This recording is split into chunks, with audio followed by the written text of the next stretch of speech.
Muy buenas noches, estrellas. Sean todos bienvenidos a su podcast histórico favorito, Diarrea Cósmica de Verbos.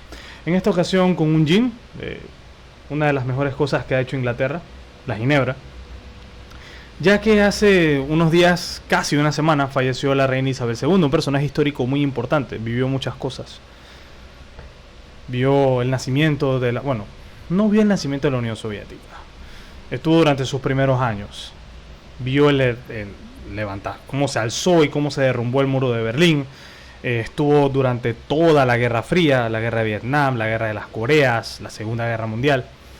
Pero bueno, en esta ocasión nos toca hablar del año 1915 y 1916, de la Primera Guerra Mundial, también conocida como la Gran Guerra. Como había quedado en el show anterior, acabándose lo que era el año 1914, el ejército turco fue derrotado en la batalla de Sarikamis. Esto condujo al gobierno de los jóvenes turcos a culpar a los armenios de lo ocurrido debido a que por aquel entonces una guerrilla operaba en la Transcaucasia a favor del ejército ruso. Así fue como se perpetró el episodio más terrible de toda la Gran Guerra. Uno de los primeros crímenes en contra de la humanidad, o así se le llama. Cuando las autoridades del sultanato iniciaron el genocidio armenio, que comenzó con el arresto y ejecución tanto en Constantinopla como en grandes ciudades de Turquía, de todas las élites políticas, intelectuales y religiosas de los armenios, así como la pérdida de todos sus derechos civiles y la cláusula de sus medios de comunicación. Esta es la imagen. Es que recuerden que como el show es interactivo, tengo que buscar la imagen, son dos pantallas.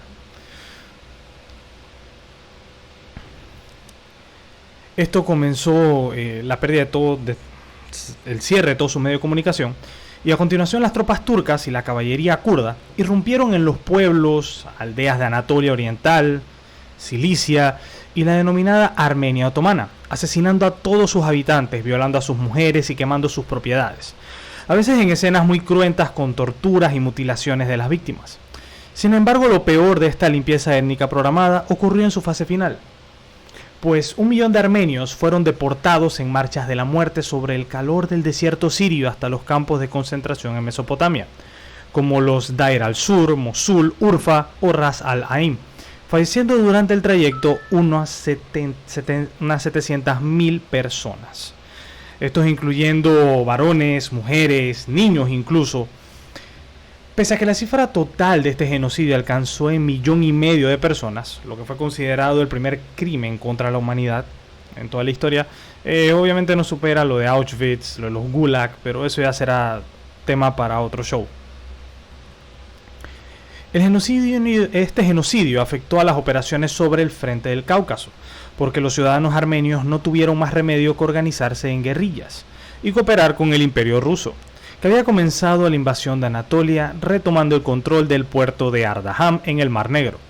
Precisamente eso mismo ocurrió durante la revuelta de Van, porque las milicias armenias sitiaron a la guarnición otomana en el castillo de la ciudad, hasta que después de rechazar varios contraataques enemigos, fueron relevados por la caballería cosaca enviada por Rusia. De hecho, los otomanos fracasaron en la mayor parte de sus acciones sobre la Transcaucasia, ya que salvo por derrotar en un choque menor al ejército ruso en la batalla de Masinkert, enseguida el ejército zarista infligió un grave revés al ejército turco en la batalla de Karakilis, obligando a los turcos a retroceder más allá del lago Van y refugiarse en las plazas de Terizonda y Erzurum.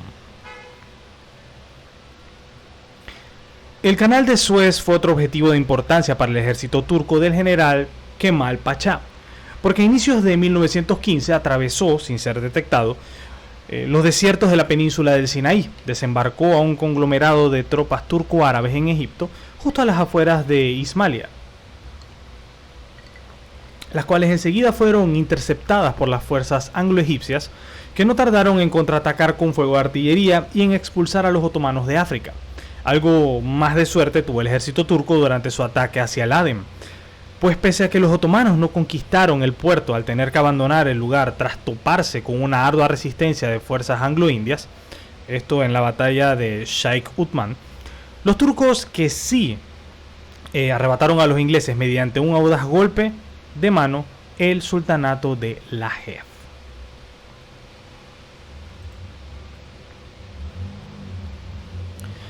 Las dificultades del Imperio Británico en el Próximo Oriente se explicaron por el motín de Singapur, que protagonizaron nacionalistas indios y marineros alemanes en aquel enclave del sudeste asiático, ya que arrebataron a los ingleses la colonia y cerraron el estrecho de Malaca durante un tiempo, hasta que los sublevados hindús fueron aplastados mediante una operación conjunta de fuerzas militares de Reino Unido, Francia, Rusia y Japón. Algo similar ocurrió cuando agentes germanos asusaron levantamientos de las tribus de Kachin, Kukin, que el ejército británico tuvo que sofocar en Birmania. Sin obviar que la yihad, proclamada por Turquía, reveló a las milicias afganas del valle de Tochi. Esto sobre la India, que los ingleses se vieron obligados a reprimir en Waziristán. Incluso en Australia, 2 inmigrantes musulmanes influenciados por la yihad cometieron el primer atentado islámico de la historia de Occidente al matar a 4 personas en un tren durante el incidente de Broken Hill.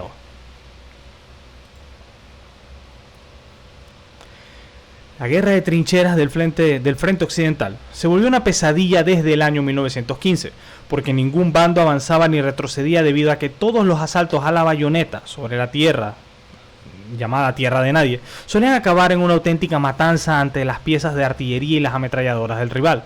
Para más ejemplo de esto, vean la película 1917, si no me equivoco, una donde sale Benedict Cumberbatch. Es una película bastante buena donde se ve cómo era ese terreno de trincheras, al menos al principio. Está bastante buena la película. Eso mismo le ocurrió al ejército francés durante su contraofensiva en campaña, y a la fuerza expedicionaria británica en la batalla de Artois y la batalla de Neuve-Chapelle, sin obviar el desgaste sufrido por las tropas francesas durante la brutal campaña de los Vosgos. Obviamente este estancamiento condujo a los dos bandos a idear nuevas alternativas, como la guerra química, tal y como puso en práctica el ejército alemán con éxito al liberar una nube de gas cloro con la que asfixió a miles de tropas francesas y marroquíes en la segunda batalla de Ypres. Una de las cosas más destructivas de la Primera Guerra Mundial fue la innovación no solo armamentista, sino en cuanto a este tipo de guerras químicas.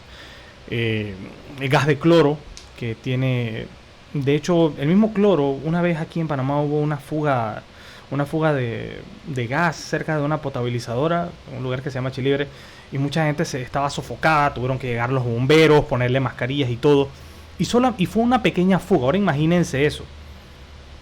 De hecho, las mismas personas que se ven ahí, que están liberando ese gas cloro, pudieron morir ahí. Pero bueno, cosas de la Primera Guerra Mundial. Estamos hablando de algo que sucedió hace más de un siglo. Al otro lado de Europa, sobre el frente oriental, el ejército austrohúngaro y el ejército ruso se desangraron en los Cárpatos, con cientos de miles de bajas, pero con ventaja para los zaristas, que tomaron sobre Galicia las plazas de Perensild, Stanislav y Colomea, fracasando tan solo ante los defensores austriacos y magiares en Rafaiola, y ante los voluntarios de la Legión Polaca al servicio de la Casa Habsburgo, en los choques de Komary y Rokitna. Lamentablemente, cada vez que los rusos se enfrentaban al ejército alemán, eran contundentemente derrotados, como en la segunda batalla de los lagos Marusianos, sobre la demarcación de Prusia, o en la batalla de Bolimov, sobre Polonia. Así fue como más rápido de lo previsto aquel teatro de operaciones fue mejorando notablemente para los imperios centrales, sobre todo tras el lanzamiento de una gran ofensiva sobre Gorlice y Tarnów, que supuso un gran retroceso para el ejército zarista y unas pérdidas imposibles de asumir, lo que permitió a los austrohúngaros reconquistar amplias zonas de suelo galiciano más allá del paso de Dukla e incluso retomar la capital de Lemberg.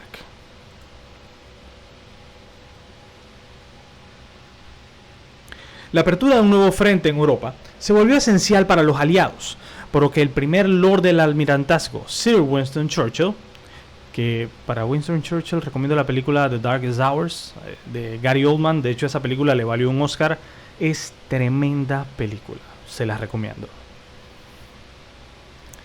Propuso forzar el estrecho de los Dardanelos para bombardear Constantinopla, sacar a Turquía de la guerra y establecer una vía de comunicación con Rusia. Lamentablemente, en cuanto la flota aliada se presentó en el mar Egeo, las baterías costeras otomanas hundieron a 3 acorazados anglo-franceses durante la batalla de los Dardanelos. A raíz de este fracaso, se optó por efectuar un desembarco que se materializó en la batalla de Galípoli, cuando fueron depositadas tropas francesas en Cúnquel, sobre Asia Menor, y varias divisiones británicas, australianas y neozelandesas en la península de Galípoli, sobre la Turquía europea. Lamentablemente, y contra todo lo previsto, los invasores fueron incapaces de superar los acantilados junto a las playas, ya que desde la cima fueron masacrados por los soldados turcos y desbaratados todos sus asaltos sobre el sector de Cabo Eles durante las primera, segunda y tercera batalla de Kritia.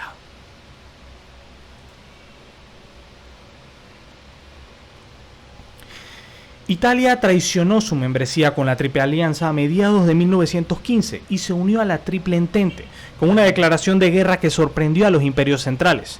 Con un efecto inmediato a la entrada de ese país en la contienda, se abrió el Frente Italiano o Frente de los Alpes, que abarcó un terreno de alta montaña desde la frontera con la neutral Suiza, esto sobre el Trentino, pasando por Carintia, junto a los bordes de Austria, hasta finalizar en el Carso a orillas del mar Adriático. En el extremo más oriental de este dispositivo, se libraría una feroz campaña sobre el río Izondo, siendo el enfrentamiento inicial la primera batalla de Izondo, que tan solo concluyó con la minúscula ganancia de Gorizia para el ejército italiano, ya que en la segunda, tercera y cuarta batalla de Izondo, las tropas italianas fueron rechazadas sobre la demarcación de Eslovenia y masacradas con el doble de bajas que el imperio austrohúngaro.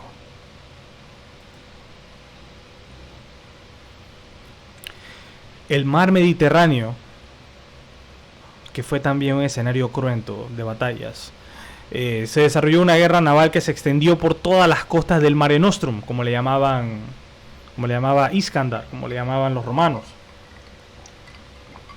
Ok, Mare Nostrum no, lo siento, se me fue la onda, comencé a pensar en Fate. Como le decían los romanos, el Mare Nostrum. Con pérdidas en ambos bandos, pues la marina francesa hundió un crucero austrohúngaro, mientras la marina imperial austrohúngara echó a pique un acorazado de la marina italiana.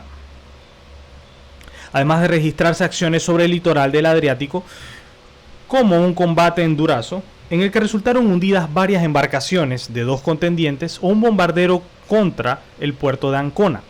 Respecto al Océano Atlántico, hubo enfrentamientos entre las flotas de superficie como la batalla de Doggerbank, pero con diferencia predominó la guerra submarina sin restricciones, porque cientos de barcos mercantes fueron cazados por los sumergibles hermanos en el Mar del Norte o el Caribe, siendo a veces las víctimas barcos neutrales de España, Holanda o naciones de América, como fue el caso de un barco que fue torpedeado, el transatlántico RMS Lusitania, en el que fallecieron varios ciudadanos norteamericanos, lo que evidentemente provocó fuertes críticas de Estados Unidos, Alemania y aumento del apoyo comercial y material de este último país a la Entente.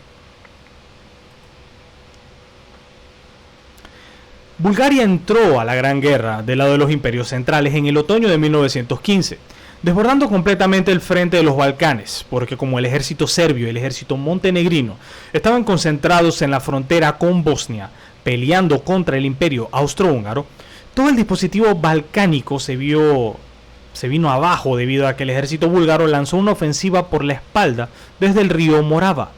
A partir de entonces, la retirada de los serbios se convirtió en una desbandada para evitar quedar embolsados por los húngaros en el sur o capturados por sus perseguidores austrohúngaros en el norte, los cuales entraron triunfantes en la capital de Belgrado. Una vez toda Serbia quedó repartida entre Bulgaria y Austria-Hungría, los soldados del ejército búlgaro conquistaron la ciudad de Nis, destrozaron los restos del ejército serbio en la batalla de Oxepol y anexionaron la totalidad de Kosovo tras la caída de Pristina, no sin antes aniquilar a 2 divisiones de ayuda enviada por el ejército francés, que fueron destruidas en la batalla de Krivolak, junto a los bordes de Macedonia.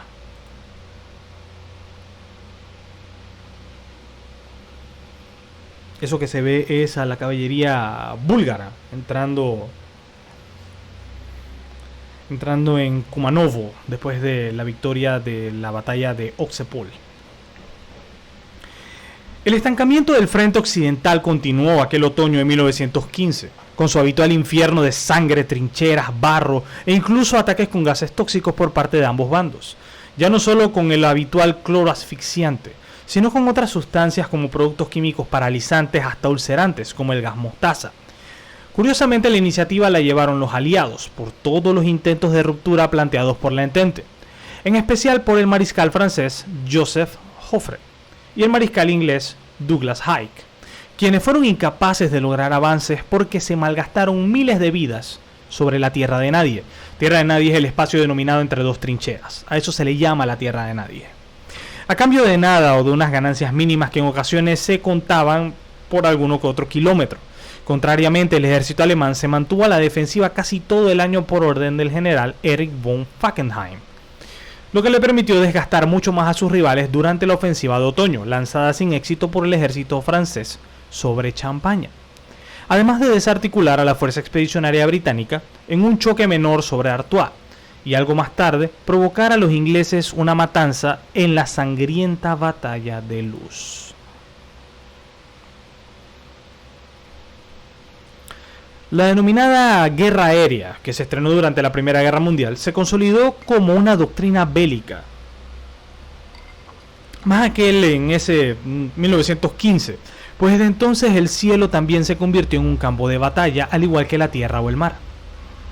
Así fue como la aviación, que evolucionó de ser un simple arma de reconocimiento o de dirección de la artillería para dedicarse a la destrucción de objetivos, sobre todo cuando los pilotos dejaron de defenderse con pistolas para instalar ametralladoras sincronizadas con una hélice en el morro, facilitando de este modo el derribo de otros aparatos o de globos de observación, además de volverse estos biplanos una seria amenaza para las fuerzas terrestres al poder disparar a ras de suelo o arrojar incluso bombas sobre sus cabezas. Para esto recomiendo la película Midway, creo que se llama, Batalla del Pacífico. Claro que esta se centra más en la Segunda Guerra Mundial, pero ahí se ve más o menos cómo eran los aparatos de artillería o cómo se usaban los aviones en ese entonces. A partir de ese entonces, las nubes se llenaron con enjambres de aviones combatiendo y derribándose unos con otros, destacando en este tipo de lucha a la figura del as, entre los cuales el más famoso fue el piloto alemán Manfred Feijer von Richthofen, del escuadrón Hafta 11, por abatir nada menos que 80 cazas anglo-franceses, algo que le valió el apodo de El Barón Rojo. Asumo que todos hemos escuchado hablar en algún momento. Voy a buscar el Barón Rojo. Una foto del Barón Rojo. Manfred von Richthofen.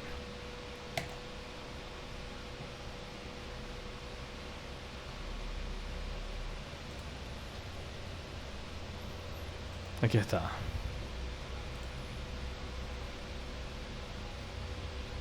Damn, archivo web. I hate that shit. Esta se ve mejor. Aquí está junto a un biplano. Saludos, Newton Arcabuz. Sí, estoy hablando del año 1915. 1915 y 1916 tocan hoy. Estamos en el año 1915 hablando de El Barón Rojo. Miren ese porte, miren esa basta de esos pantalones. Esa foto está muy lejos. Vamos a buscar otra foto más de cerca del Barón Rojo. El tipo sí estaba tocado de la cabeza, Lo único que le interesaba era matar gente. Aquí está. Manfred von Richthofen. El Barón Rojo. Ese es el hombre. Pero bueno, sigamos.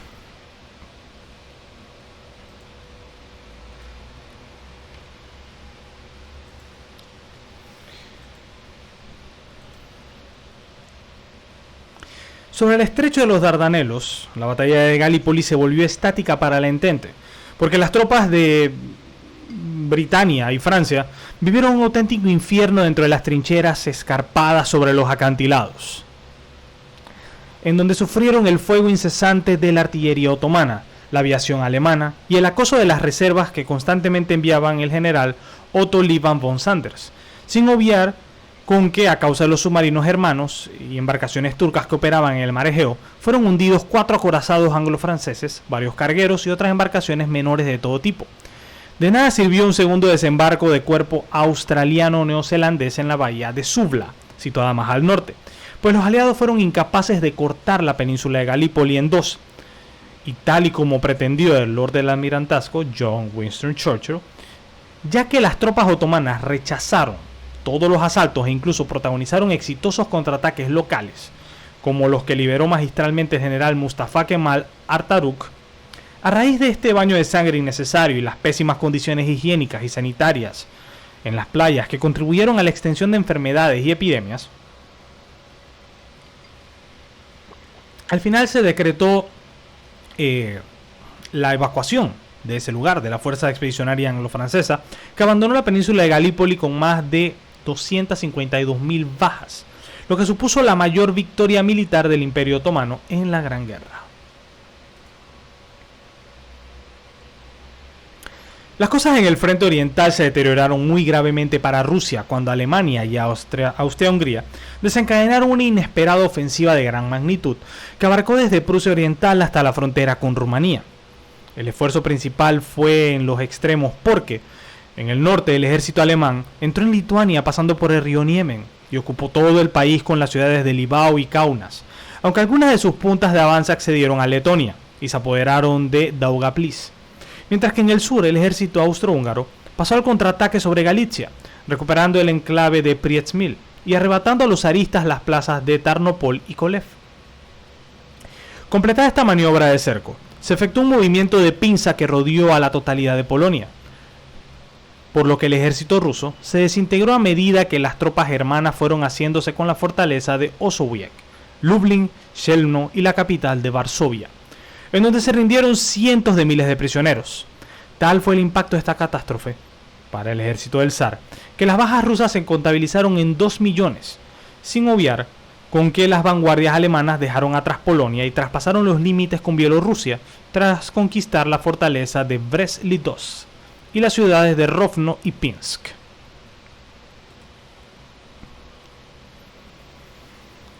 En África los aliados lanzaron su ofensiva sobre el Camerún, donde avanzaron muy lentamente debido a la fiera resistencia de las fuerzas germano-camerunesas, que fueron cediendo terreno en la jungla y cediendo plazas como Garua.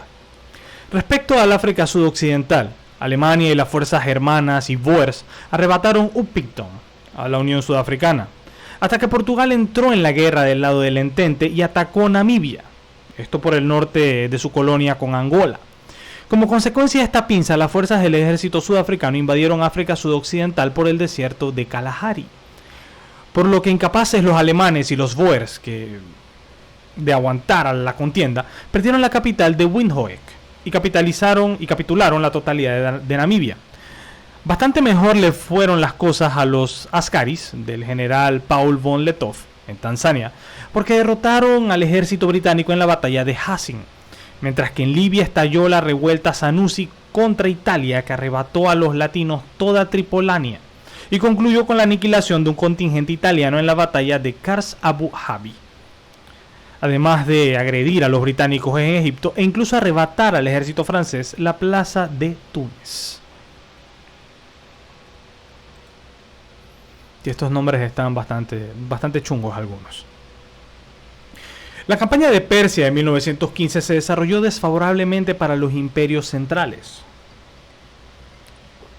porque después de organizarse una coalición en el suelo iraní de fuerzas rusas y armenias que derrotaron a los turcopersas en la batalla de Dilman y posteriormente en la batalla de Kermanshah, el ejército británico también irrumpió en el país para sostener numerosos enfrentamientos con los que desbarató al ejército persa.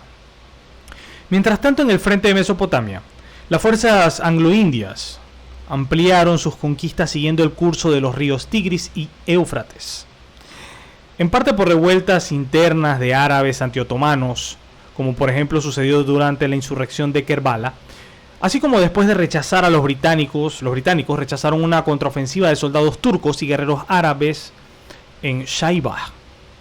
Emprendieron la conquista de grandes espacios hasta Mara, Nasijira, Desersin y Kut, por lo menos hasta que su avance quedó frenado por los otomanos en la batalla de Tisifonte.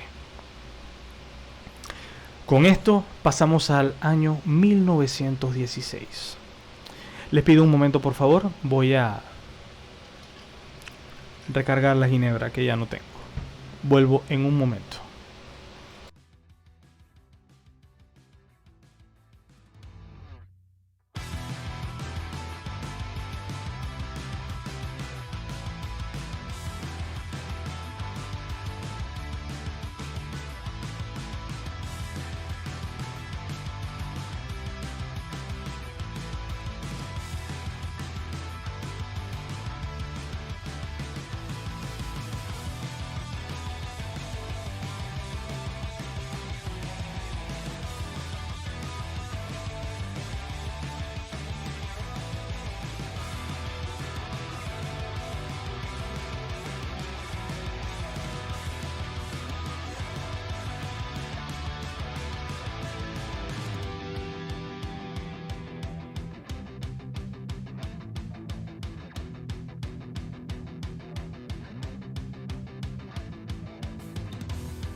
Continuamos con el año 1916.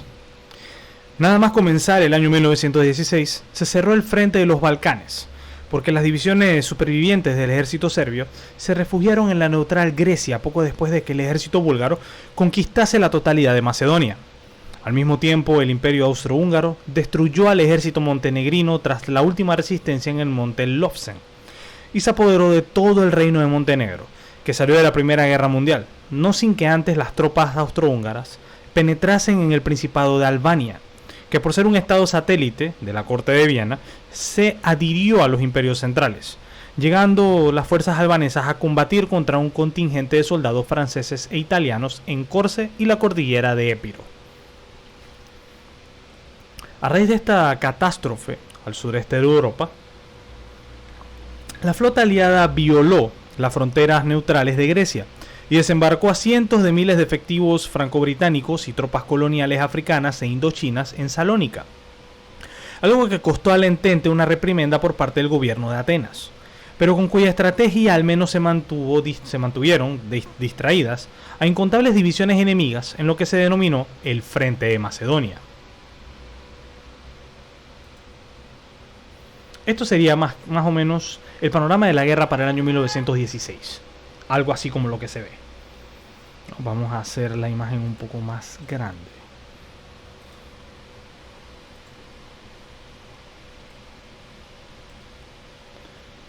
Puras batallas de desgaste, ofensiva de Austro-Hungría, ingreso de Rumania y Portugal a favor del Entente, y la batalla naval de Jutlandia, que sería más o menos por aquí, por donde dice el bloqueo británico, por ahí. Esto es Jutlandia.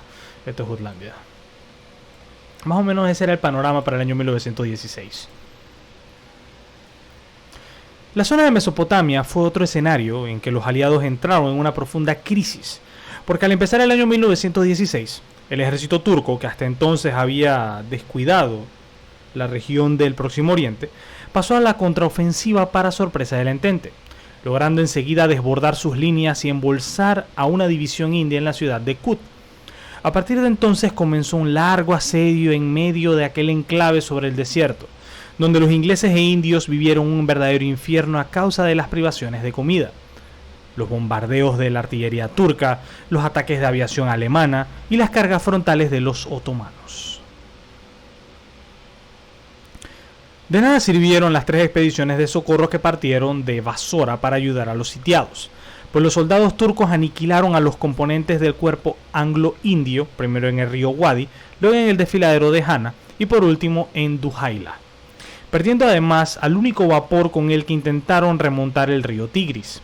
Como consecuencia de estos reveses, al final de los escasos sobrevivientes se vieron obligados a capitular al ejército turco y poner fin a la batalla de Kut, haciendo que el Imperio Otomano ganase la iniciativa estratégica en el Oriente Medio.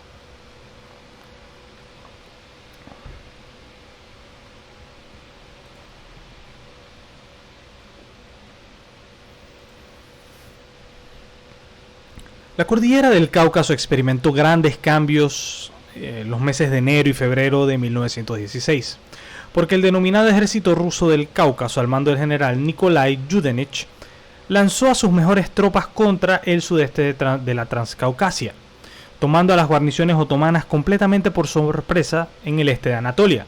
La primera ofensiva fue la más demoledora, porque tras romper la línea del frente por el río Aras, los soldados rusos embolsaron a un cuerpo turco entero que resultó completamente aniquilado en Erzurum. Una vez ocupado este nudo estratégico clave de Anatolia, las fuerzas zaristas avanzaron en paralelo al litoral del Mar Negro y ocuparon el puerto de Tresibonda, no sin que antes el resto de divisiones se expandieran sobre el territorio anatolio, aplastando a los destacamentos turcos y kurdos que se organizaban a toda prisa, a los cuales volvieron a infligir derrotas muy graves en las batallas de Erzincan y Bitlis. Como consecuencia de esta debacle en Anatolia, las guerrillas armenias aumentaron en intensidad a la retaguardia y también las de otras minorías como los griegos pónnicos y los asirios. Por lo que a modo de represalia los turcos respondieron masacrando a 250.000 cristianos, en lo que se conoció como el genocidio asirio. A principios de 1916, las acciones del Frente Occidental se redujeron a pequeñas operaciones locales para ganar objetivos muy limitados, normalmente en el sector de Flandes. Por ejemplo, en el área de Calais, los ingleses tuvieron éxito a la hora de coronar la colina de Bluff y limpiar de enemigos el reducto de Hohenzollern, aunque los alemanes en las inmediaciones de Ypres se apoderaron del cráter de Saint-Éloi y los bárbaros del saliente Kink, no sin que antes ambos bandos fracasaran en un ataque simultáneo con gas sobre el monte Sorrel, y los británicos fueron vencidos en la batalla de Kota Vimy. Como estos enfrentamientos de poco sirvieron, el general Erich von Hafenbaum ideó probar algo nuevo, organizando una gran ofensiva a escala sobre un punto muy diminuto del frente que se redujo a Verdún, no con la finalidad de provocar una ruptura por la cual colarse a través de una brecha, sino con la intención de desgastar y desangrar en lo máximo posible al ejército francés. Contrariamente, también el general Douglas Haig preparó una ofensiva similar, que se desarrollaría algo más tarde con la pretensión de hacer retroceder la línea de frente, empleando a las mejores divisiones del Imperio Británico, la cual en este caso se pondría en marcha sobre el margen del río Somme.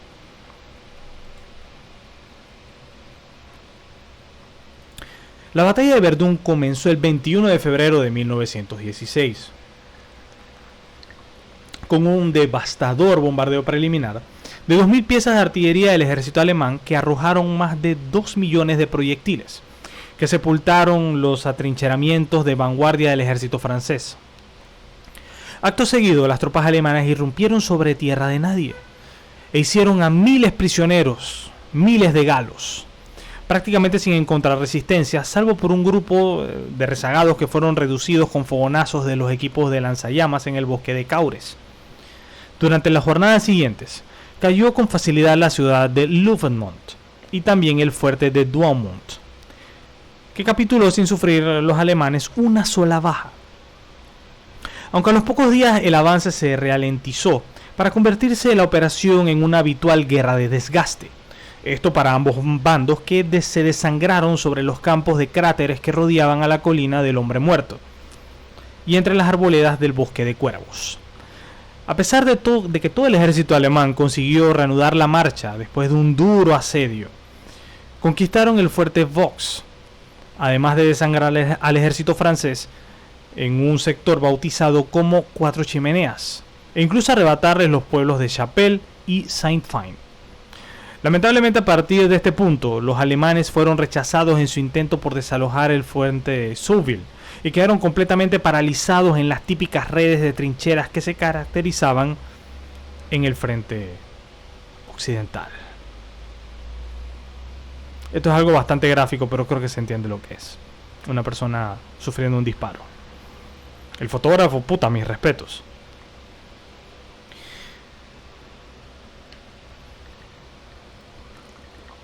Este año también se caracterizó por llevarse a cabo la batalla de Jutlandia, considerado el enfrentamiento naval de superficie más grande del siglo XX. La protagonista fue la Marina Imperial Alemana, que intentó forzar el bloqueo del Entente con una salida al Mar del Norte, con nada menos que 98 navíos, entre estos unos 21 acorazados, 16 cruceros y 61 destructores, capitaneados por el almirante Reinhard Scheer. Aunque nada más zarpar del puerto de Wilhelmshaven, el almirantazgo del Reino Unido supo de esta operación y movilizó a la Marina Real Británica, con 151 buques. De estos habían 45 acorazados, 34 cruceros, 78 destructores, un dragaminas y un portahidroaviones al mando del almirante David Beatty. El encuentro tuvo lugar la tarde del 31 de mayo de 1916, con diversas escuadras cayendo las unas sobre las otras, resolviéndose la mayor parte de los combates favorables a los alemanes, porque la costa de perder pocas embarcaciones, hundieron grandes unidades enemigas e incluso sobrevivieron a una cabalgata de la muerte contra un número muy superior de acorazados y cruceros enemigos. Como al caer la noche los germanos no quisieron estropear el triunfo, optaron por retirarse a sus bases, no sin que antes algunos de sus barcos fueran hundidos en emboscadas por los destructores ingleses y las minas propias de la bahía de Hasse. Concluido el duelo naval el 1 de junio, la Marina Real Británica perdió 14 naves, entre estas un acorazado, 6 cruceros y 8 destructores. Mientras que la Marina Imperial Alemana, otras 11 naves, entre estos un acorazado, 6 cruceros y 5 destructores. La retirada de la Marina Real Británica y la Marina Imperial Alemana a sus respectivas bases tras la batalla de Jutlandia propició que la guerra marítima continuase con su habitual normalidad, ya que los submarinos y corsarios alemanes prosiguieron en sus habituales cacerías por el Océano Atlántico y las aguas de Norteamérica, llegando hasta despachar algunos mercantes en Rhode Island. También se produjeron algunos choques entre las flotas de superficie, como ocurrió con unas lanchas torpederas junto a la costa de los Países Bajos, o un cañonero naval sobre la costa inglesa de Yarmouth. Pero también algunos duelos de intensidad, como la segunda batalla de Dogger Bank, o el enfrentamiento entre un crucero alemán y un crucero británico que se hundieron mutuamente en el Mar del Norte. En el caso del Mar Mediterráneo, los aliados se llevaron la peor parte, porque 415 mercantes resultaron hundidos con más de 1 millón de toneladas, entre estos un barco hospital llamado Britannic, gemelo del famoso Titanic accidentado en el año 1912. Este se perdió en el Mar Egeo. Lamentablemente aquellas cifras no sirvieron para paliar el durísimo bloqueo económico del Entente sobre los imperios centrales, pues en Alemania se vivió una pequeña hambruna que sería conocida como el invierno del nabo. Recordemos que todas estas cosas propiciaron, además de la Primera Guerra Mundial, la derrota de la Primera Guerra Mundial. Todos sabemos cómo va a acabar esto, o sea, no nos engañemos. Después de la derrota de la Primera Guerra Mundial, estos bloqueos que hubieron, las sanciones que se le pusieron, luego el crack del 29 que hizo que toda la economía mundial se fuera a tomar por saco, todo esto propició a que un joven lleno de patriotismo levantara su puño y escribiera un libro llamado Mein Kampf. Pero igual me estoy saliendo de tema, me estoy yendo a la Segunda Guerra Mundial de nuevo. Así que volvamos al año 1916. 4 de junio. El frente oriental se vio sacudido por un tremendo bombardeo de más de 2.000 piezas de artillería. Sí, la ginebra me tiene con calor. Digo, tras que no hace mucho fresco. Aquí a Panamá hacen 26 grados y hace calor.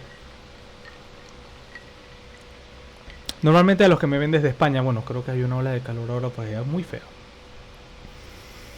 En Europa hubo una ola de calor espantosa. Pero sé que la mayor parte de mi audiencia es de España. Saludos a la madre patria. Allá es fresquito la mayoría del tiempo. Muy fresquito. Pero bueno, acá es un calor infernal. Después del bombardeo con 2.000 piezas de artillería del ejército zarista, que barrieron a los más de 500 kilómetros de la línea de Galicia entre las marismas de Pripet y Bukovina, a continuación más de 2 millones de soldados del ejército ruso se abalanzaron contra medio millón del ejército austrohúngaro, en lo que se conoció como la ofensiva Brusilov, en honor al general Alexei Brusilov. La arremetida fue tan devastadora que los soldados que no habían muerto sepultados por los proyectiles se rindieron sorprendidos a las tropas rusas, las cuales rompieron el dispositivo por varios sectores en el río Styr, hasta avanzar más de 100 kilómetros dentro del territorio galiciano, para hacerse con las plazas de Dumno y Czernowitz, además de embolsar y aniquilar una agrupación enemiga que capituló con 200.000 hombres en Lutsk. Los combates especialmente fueron feroces en los nudos de dirección Kovel y Lemberg, aunque con el paso de las semanas los rusos acabaron por ser frenados gracias a la llegada de refuerzos del ejército alemán, así como una exitosa contracarga de caballería de la legión polaca que rechazó a los zaristas en la batalla de, oh my god, este nombre está jodido, Kostiuchnova. Damn, Kostiuchnova. Curiosamente, aquella fue la victoria más letal de la historia rusa, porque pese a encajar este país más de 1 millón de bajas, causaron a sus rivales algo más de otro 1 millón de bajas, la mayoría austrohúngaros, lo que supuso un contratiempo para los imperios centrales, porque a partir de ese instante, Austria-Hungría tuvo que depender militarmente muchísimo más de Alemania, o sea, se convirtió en su Italia, hablando en términos de la Segunda Guerra Mundial. Italia fue un lastre, que jodió bastante, ya estoy haciendo mucho spoiler de la Segunda Guerra Mundial. Pero sí, Italia fue un lastre para Alemania en la Segunda Guerra Mundial. El Duce, la verdad, no aportó mucho. La batalla de Somme. En esta batalla en Francia se inició al amanecer del 1 de julio de 1916, con la barrera de artillería de 2.000 cañones y morteros que arrojaron 1.700.000 proyectiles sobre las líneas del ejército alemán, sin obviar las minas excavadas bajo el suelo que detonaron para arrojar toneladas de tierra y abrir cráteres que en algún caso alcanzaron los 91 metros de diámetro. A pesar de que con este castigo los alemanes deberían haber sido aniquilados, en realidad la mayoría sobrevivieron y pronto ocuparon los espacios del paisaje lunar para esperar con sus automáticas la inminente ofensiva de sus rivales. Por lo que una vez que el ejército británico se puso en marcha con sus soldados caminando tranquilamente por tierra de nadie, enseguida las ametralladoras germanas cegaron una a una a las hileras de tropas inglesas, escocesas, galesas, irlandesas, francesas y terranovesas, a las que provocaron en tan solo 24 horas una orgía de sangre jamás vista en la historia, pues los aliados encajaron la escalofriante cifra de 20.000 bajas, a costa de unas ganancias mínimas a la hora de ocupar los diminutos pueblos de Mamertz y Gals. La escandalosa cantidad de muertos sobre el valle del río Somme en el primer día de la ofensiva desató una crisis en el gobierno de Londres e incluso sobre los mandos del ejército británico, así como fuertes críticas por parte de la opinión pública que calificó aquella jornada como el día en que Inglaterra perdió a lo mejor de su juventud.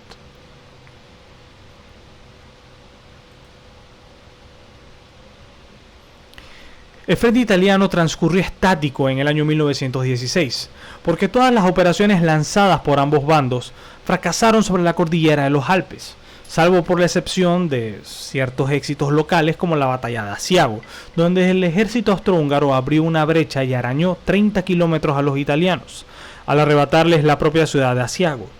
En el caso de las ofensivas protagonizadas por el ejército italiano, la quinta batalla de Isondo fracasó estrepitosamente.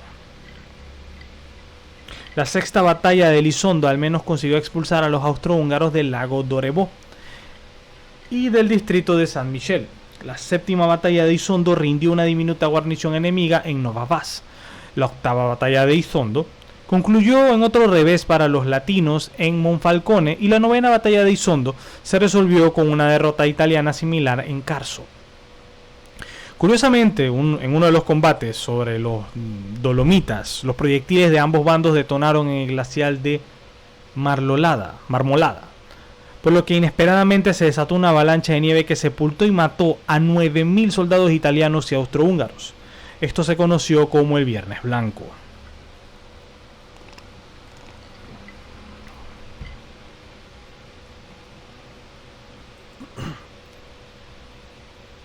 Estas batallas de Isondo todas se desarrollaron sobre los Alpes, by the way. Rumanía entró en la Primera Guerra Mundial del bando del Entente el 15 de agosto de 1916. El 15 de agosto, wow, el 15 de agosto de 1914 pasó el primer barco por el Canal de Panamá. De hecho, se inauguró el Canal de Panamá el 15 de agosto de 1914. Esto fue en 1916, 2 años después. Sí, mamada cósmica, pero soy así. No me culpen, no me juzguen, por favor. Con la idea de recuperar Transilvania a costa de Hungría, por lo que aquella jornada el ejército rumano invadió el territorio magiar por el río Mures, ocupando importantes enclaves transilvanos, como Petrosami y Brasov, así como Orsova y las puertas de hierro de Banato. Sin embargo, los éxitos serían efímeros, porque enseguida Bulgaria atacó desde la frontera septentrional y el ejército búlgaro arrebató a los rumanos la fortaleza de Turtucaya, por lo que ante la amenaza búlgara en Dobruja, las fuerzas rumanas pasaron a la defensiva para atender los límites del río Danubio. Aquel patrón fue aprovechado por Austria-Hungría y Alemania, que pasaron a la contraofensiva, contra unas divisiones rumanas que se disolvieron y fueron expulsadas con facilidad de Transilvania y el Banato.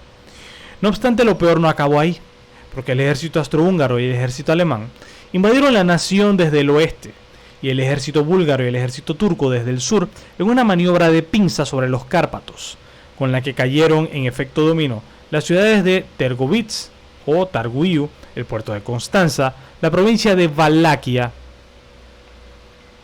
Bladracul,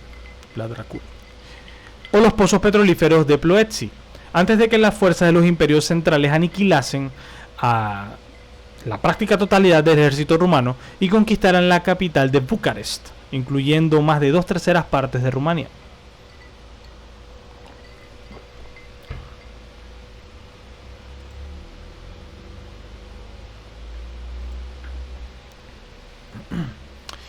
El corazón de África volvió a ser testigo de numerosos enfrentamientos en el año 1916, como al producirse la caída definitiva del Camerún alemán en manos de la Entente con la capitulación de la capital Yaoundé y la última resistencia a los hermanos en el Monte Mora. Simultáneamente en Tanzania, los aliados liderados por el general sudafricano Jan Smuts lanzaron su gran ofensiva contra la costa que privó del Océano Índico a África Oriental alemana con la caída de Dar es Salaam, pero que por el contrario facilitó al general Paul von Lettow llevar a cabo una guerrilla en la jungla con sus fuerzas askaris. Así fue como poco después de invadir las tropas inglesas, sudafricanas, rodesias, kenianas e indias la colonia germana desde el norte superando el monte Kilimanjaro, como también hicieron los contingentes belgas y congoleños desde el oeste del lago Tangánica sobre Tabora, los guerrilleros tanzanos tendieron emboscadas a sus oponentes como las del monte Salaita, Kondoairangi, Matamondo y Quilosa. Lo que, sumado a las enfermedades tropicales y a los rigores de la selva, provocó una derrota sin paliativos, con decenas de miles de bajas entre las fuerzas del Imperio Británico.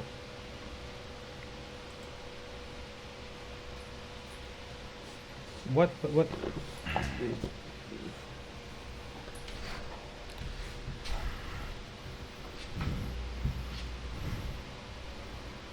Les presento al bicho.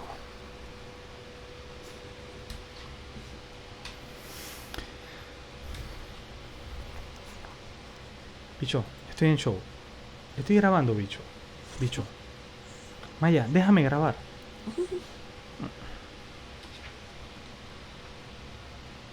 Quédate ahí, pues, quédate ahí. Down. Quédate ahí, bicho, quédate ahí. Un poquito de ginebra para el bicho. Ya.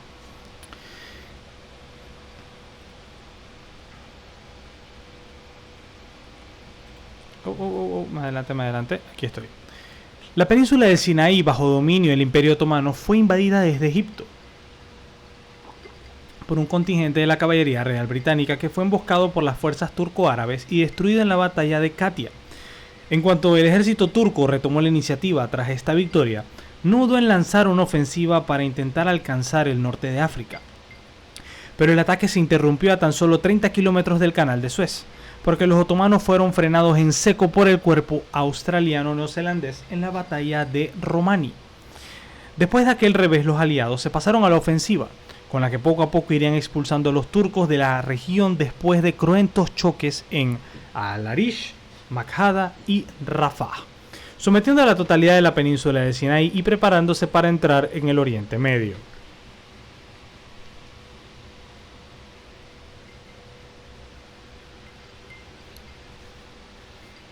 Bicho, ¿qué quieres, bicho?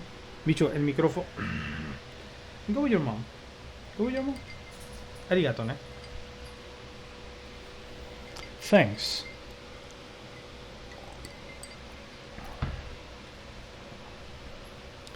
A ver en qué estaba. Ah, sí, estaba por África. Al norte de África, la tribu Sanusi, que en Libia había fundado la República de Tripoliana, con ayuda material enviada por submarinos desde Alemania y Turquía, arrinconó a las guarniciones del ejército italiano en puertos como los de Trípoli y Bengasi, sin obviar con que conquistó importantes ciudades de Cirenaica como Solun, Mersa Matruh y el oasis de Siwa, además de invadir buena parte de Egipto hasta los límites del oasis de Karga, a tan solo 160 kilómetros del río Nilo. De hecho, en este país se organizó una expedición anglo-egipcia que desde el Sudán arremetió contra los rebeldes islámicos del movimiento Dervish. Este último apoyado con armas y voluntarios venidos de Etiopía y el Imperio Otomano, a los que disolvió en muchos de sus campamentos cerca de Somalia, e incluso combatió invadiendo el sultanato de Darfur. Mientras tanto, en Marruecos, el Imperio francés infligió una derrota a los bereberes sobre el valle de Moluya, con lo que se decidió el resultado de la guerra de Sayán, aunque los franceses también hubieron de suprimir otros levantamientos islámicos como la revuelta de Kaosen en Níger o la rebelión Volta Bani en Mali y en Burkina Faso.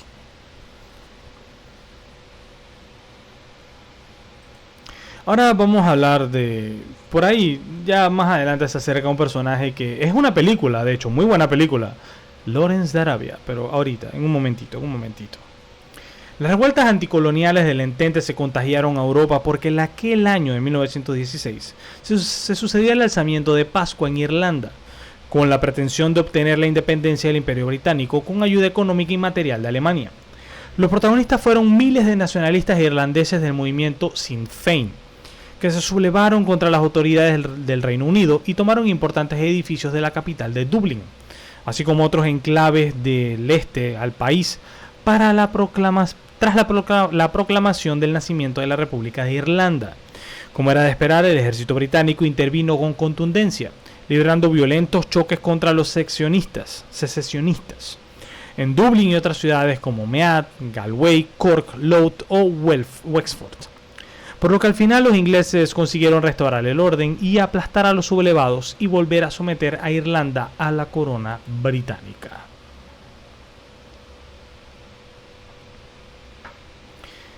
Justo en el corazón de Asia Central a mediados de 1919, tuvo lugar la sublevación del Turquestán ruso cuando las poblaciones musulmanas autócratas de Kazajistán, Uzbekistán, Kirguistán, Tayikistán y Turkmenistán se negaron a enrolarse en el ejército zarista. A partir de entonces los turquestanos se agruparon en milicias y tras proclamar la Guerra Santa o Yihad, combatieron en una de las guerras de guerrillas al ejército ruso sobre la estepa kazana, el valle de Fergana, el curso del río Sirdaria, las llanuras de Transcaspia e incluso el interior de la capital uzbeka, Tashkent.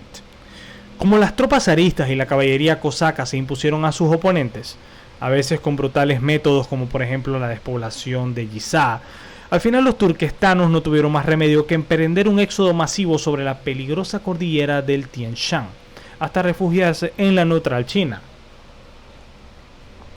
que por aquel entonces estaba en guerra civil.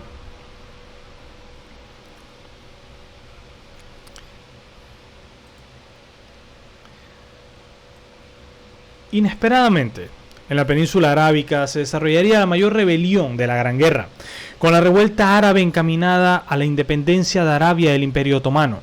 El artífice fue el príncipe Faisal y guerreros de distintos clanes, la mayoría tribus hachemita, wahhabi, o Weitat o Al-Fatah, del que formaba repentino y sin nadie esperarlo, se alzaron en armas contra guarniciones turcas a las que redujeron tras violentos combates en el centro religioso de la Meca y luego sobre el puerto de Jeddah, en parte gracias a la ayuda de la batería anglo-egipcia prestada por el ejército británico. A continuación, los rebeldes árabes combatieron varias semanas contra los destacamentos otomanos hasta apoderarse de prácticamente toda la costa del Mar Rojo, con los muelles de Yambu, Rabegh y Weij, además de provocar ataques contra los trenes y bases de suministro de la vía férrea de Yehaz, estando los sabotadores árabes comandados por el oficial británico Thomas Edward Lawrence, un experto arabista y organizador de guerrillas que se haría famoso por el título de Lawrence de Arabia.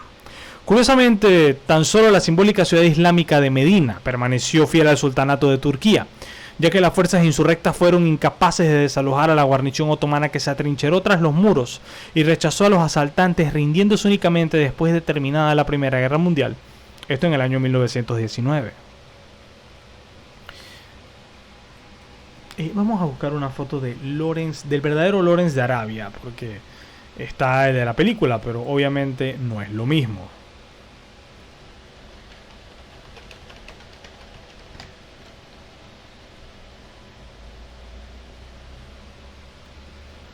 Lawrence de Arabia, Lawrence de Arabia, this guy, este man es Lawrence de Arabia.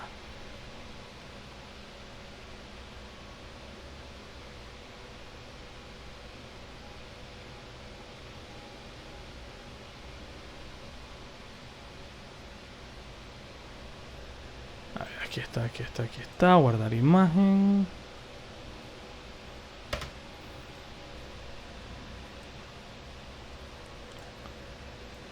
That guy. Ese man es Lawrence de Arabia. El verdadero Lawrence de Arabia, no el de la película.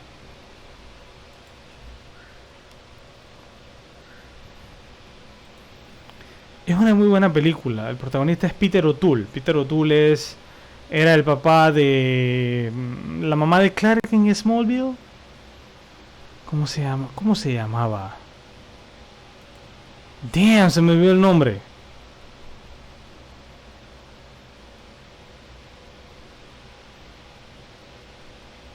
O es abuelo de ella. Bueno, no sé. La cuestión es que es familia de la mujer que es la mamá de Clark, si no me equivoco. En Smallville. Ella es apellido O'Toole. Sé que son familia. Peter O'Toole era un actorazo. Esa película es muy buena. De hecho, en esa película también sale Alec Guinness. Alec Guinness, Obi-Wan Kenobi, Anthony Quinn. O sea, Omar Sharif, que aparecería, creo que es el mismo del Guerrero número... Sí, el mismo que aparece con Antonio Banderas en el 13º Guerrero. Ese es Omar Sharif, el que aparece de traductor al principio. Un actorazo. El tipo es egipcio. Pero bueno, ya me fui al lado cinematográfico. Volvamos al lado historia. Volvamos a la historia.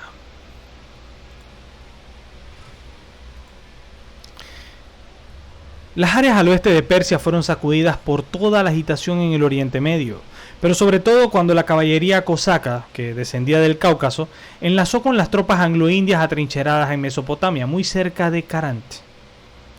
Como esta maniobra dejaba expuesto todo el flanco oriental del Imperio Otomano, enseguida el ejército turco y el ejército persa y algunas baterías de artillería del ejército alemán, desplegadas en la provincia iraní de Tabriz, lanzaron una ofensiva hacia el corazón del país para bloquear las columnas de comunicación entre los imperios ruso y británico. La operación fue un éxito, porque las fuerzas turco-persas vencieron en todos los choques al ejército zarista, expulsando a los rusos y cosacos hasta los límites del Azerbaiyán persa y asegurando importantes ciudades como Kermanshah o Hamadán, algo que facilitó de manera definitiva situar al gobierno de Teherán, en favor de los imperios centrales y comprometerse en la lucha contra la Entente.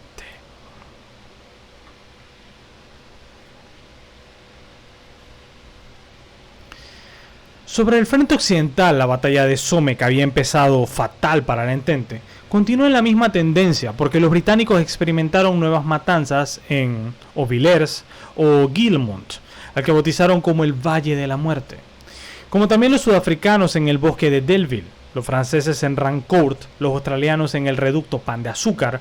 Aquí hay un lugar que se llama Pan de Azúcar también, y tengo entendido que es bastante chungo. Los franceses, Pan de Azúcar, o los neozelandeses en el bosque alto.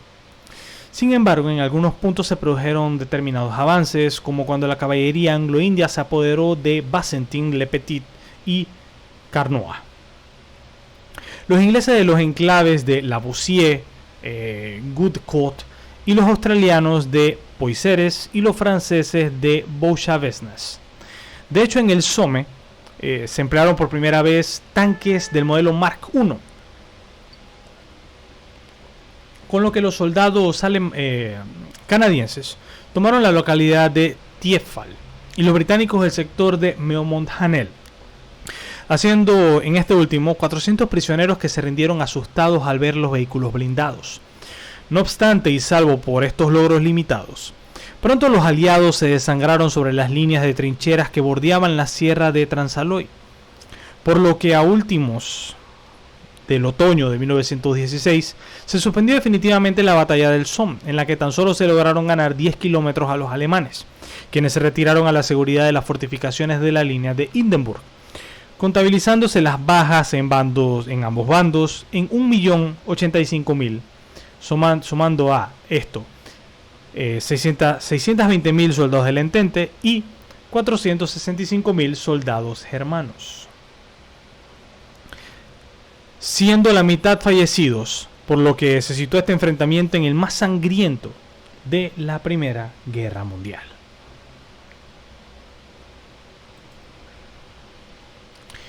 Al igual que en la batalla de Somme, la batalla de Verdun se alargó hasta finales de 1916. Porque contra todo lo imaginado por el general von Heinrich Pfothom, que había previsto desangrar en lo máximo posible al ejército francés, también el ejército alemán se desangró en la misma medida tras verse envuelto en una despiadada guerra de trincheras.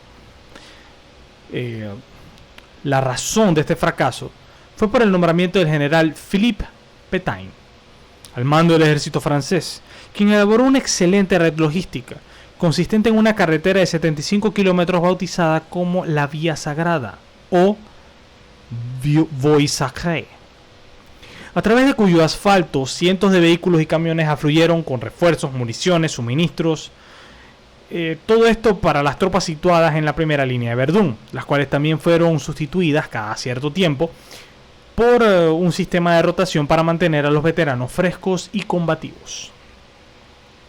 Gracias a esta estrategia, los franceses y las fuerzas coloniales marroquíes rechazaron todas las acometidas alemanas en las Cuatro Chimeneas y en el pueblo de Feylury, que cambió hasta 16 veces de dueño, además de poner en marcha una exitosa contraofensiva con la recuperación del control del fuerte Douaumont y el fuerte Vaux, poniendo de este modo fin a la batalla de Verdún, al costo de 542.000 bajas al ejército francés y solo 434.000 al ejército alemán, lo que la convirtió en la segunda batalla más sangrienta de la Gran Guerra, tras la batalla del Somme.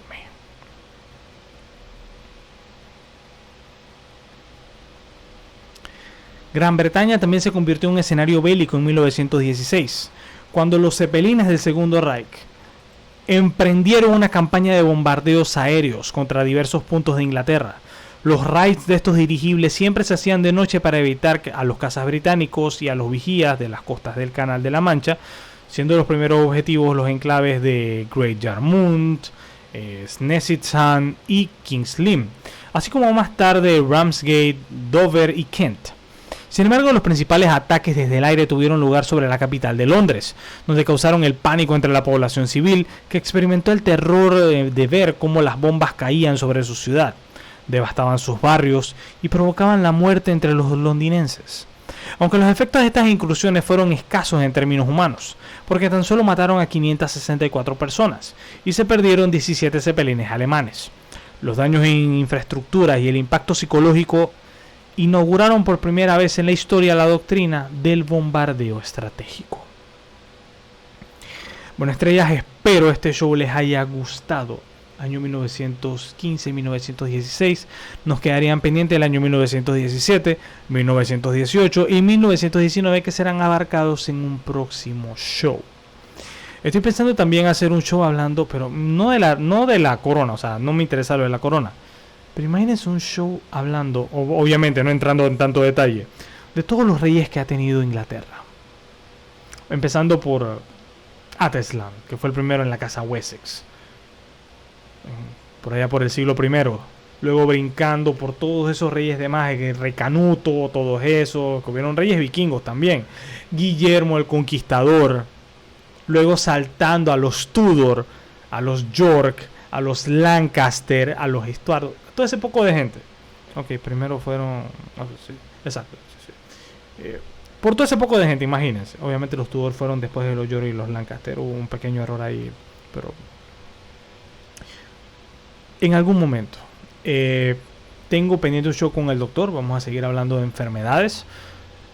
Creo que es muy prudente también hablar de ciencia. Este es un canal de ciencia. Es un canal de lo que a mí me gusta. Ciencia vainas geeks. Nerds. Yo no soy geek, soy nerd.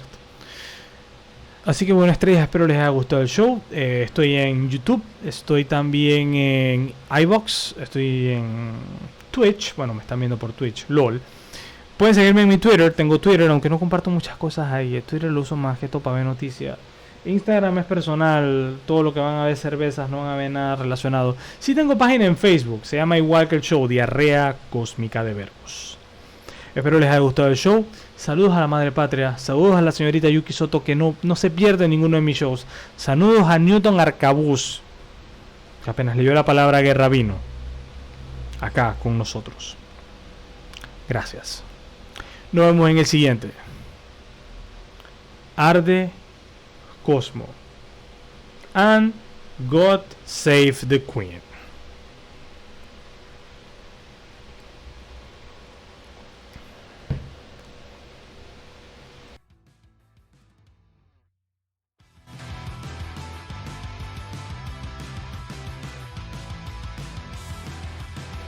Sí, God Save the Queen. The King sucks. The King sucks. A ver cuánto tiempo dura Carlitos. Lastimosamente se llama Carlos también. ¿Por qué se llama Carlos? El nombre Carlos está maldito, by the way. El último rey que llevó el nombre Carlos fue decapitado durante una guerra civil. Pero bueno, eso ya es tema para otro show. Ahora sí me largo. Arde Cosmo.